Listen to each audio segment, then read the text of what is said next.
What's up everybody, welcome back to my channel. So today I'm going to go over some of the things that I noticed helped us conceive. I'm not saying that all of these things are 100% like it works for everybody or this is exactly what happened.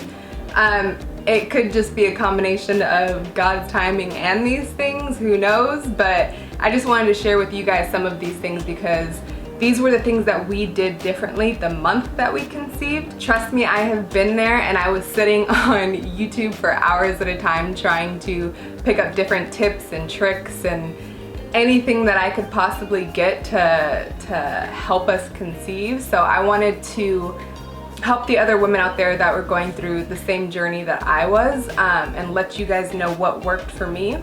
Like I said, again, this is not like a for sure guaranteed thing. This is just what we did differently the month that we conceived. So let's go ahead and get into it. If you ever see me like looking down, it's because I have my notebook here. I wrote everything down so that I don't forget anything for you guys. So a little bit of backstory. Hayes and I had started trying to conceive back in March of 2019. We were trying every single month, kind of just going with the flow just to see what would happen. Obviously we didn't have any luck. It wasn't until October of 2019 that we actually conceived. So the first thing that I would recommend that you do is download a fertility app.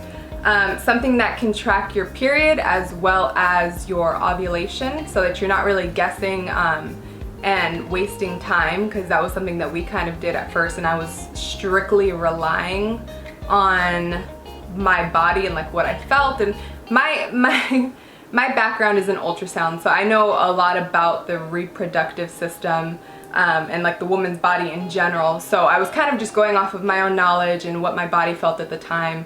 But obviously that did not work. So definitely get a fertility app. Some of the ones that I would recommend are Fertility Friend, Ovia, and Premom. And that brings me to my next point, which is to get an ovulation kit.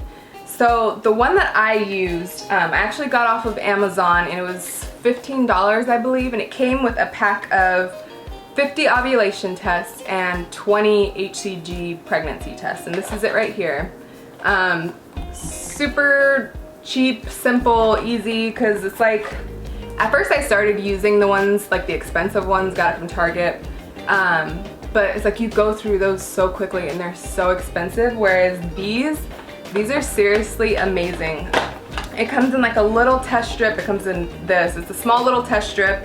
Dunk it in your urine and it gives you the results within a few minutes. And this goes back to the Premom app, which is part of this company. So inside of the box is a little pamphlet. They tell you to download their app.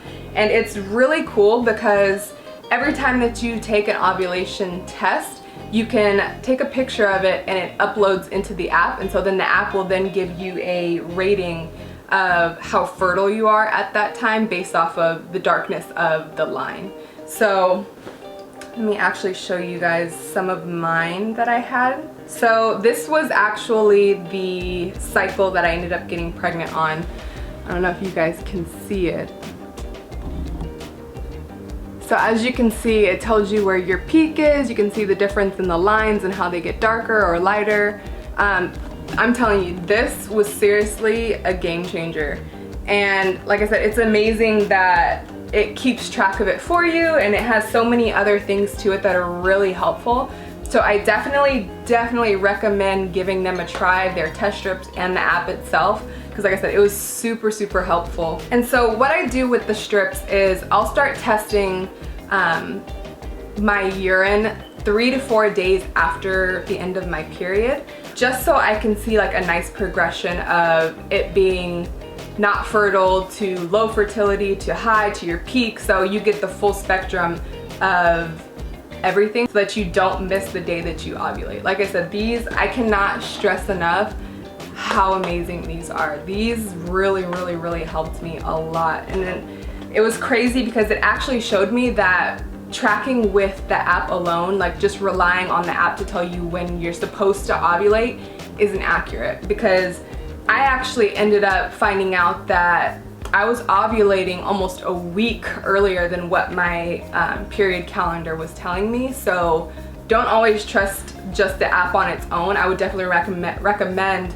combining the ovulation strips with the app. So another thing that I did the month that we conceived was to track my BBT, which is basal body temperature. So you do this with an actual BBT thermometer. They say you can use a normal thermometer, but a BBT thermometer is way more accurate than a normal thermometer. And you can get these from Amazon, Walmart, Target, like literally anywhere that has like a drugstore basically. So I got mine from Target, and this is it right here. It's a digital thermometer. So what I did was every morning when I first wake up, before you move, before you get out of bed, before you pee, like anything, you want to take your temperature. I would always have my thermometer sitting on my nightstand next to me, so all I had to do was literally reach over and get it. They say you could take it orally or you can do it vaginally. I've read that vaginally is a lot more accurate, so that is the way that I did it. I'm sorry if this is TMI, but I mean, it helped, so I want to pass this along. But yeah, so every morning I would take my temperature and record it into my fertility apps, and it charts it for you. So that's what I was saying. I love the ones that I mentioned earlier because it will create an actual graph for you and show you as it progresses or drops or whatever. They say that this is supposed to be a very, very precise, accurate way of tracking your ovulation. And I did notice, because when I did research, they said that your temperature will have a drop right before your ovulation and then shoot back up, which is exactly what mine did. So I like the fact that I was able to use the temperature chart along with the ovulation calendar, so I can see exactly when I'm ovulating, see if it was correct. Like, it helped me out a lot as far as trying to gauge when I was ovulating, instead of, it takes a lot of guesswork out of it basically. I also read that once you ovulate, if your temperature stays elevated, it most likely means that you conceived, which is actually what happened to me. I was able to track and see, okay, it dipped for ovulation, came back up, and then my temperature stayed high after that. So typically right before your period, your temperature is supposed to drop back down to normal, and mine stayed elevated the whole time, so that was also kind of one of my tips that I may have been pregnant. So I definitely recommend trying BBT. To be completely honest, it is not the easiest thing to do. It has a lot that goes into it, as far as like, you can't move before you take it, you have to take it at the same time every day. Like, I'm kind of lazy when it comes to trying to wake up at the same time every day just to do it. Like, I'll be honest, I was not 100% accurate with it every time, but for the most part it was maybe within like an hour off, so it wasn't that big of a deal. But like I said, I was able to see the dip where I ovulated, and then it saw that my temperature stayed high after ovulation, so it works. The more accurate you are, the better it is. So another thing I did was I did a lot of research on other little tips and tricks that women had found that worked for them. I sat on YouTube for hours trying to figure out little tips and tricks and see what worked for other women. One of the things that I came across is pomegranate juice. So what I did is, the whole week leading up to ovulation, every morning I drank 8 ounces of pomegranate juice. I attempted to do it on an empty stomach at first, and it ends up upsetting your stomach. So I then switched to taking it with my breakfast. And so like I said, yeah, you do that for a week leading up to ovulation. Every morning, it's supposed to increase the blood flow to your uterus and the lining of it. So next is baby dancing. And baby dancing is intercourse, for those of you who don't know. Again, this might be a little TMI, but it is what it is. So we ended up baby dancing 3 days prior to ovulation, the day of ovulation, and the day after ovulation.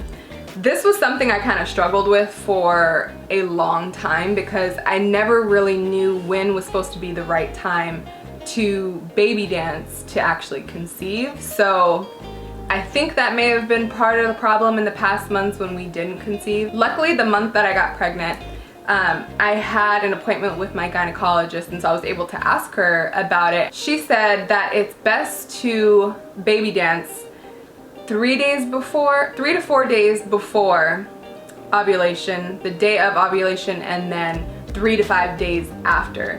And I don't know about y'all, but that's a lot. So like I said, we did 3 days before, day of, day after, and it worked. So yeah, there was absolutely no way we were gonna do, how many days is that? It's like 9 days. We're not doing it 9 days in a row. It's exhausting.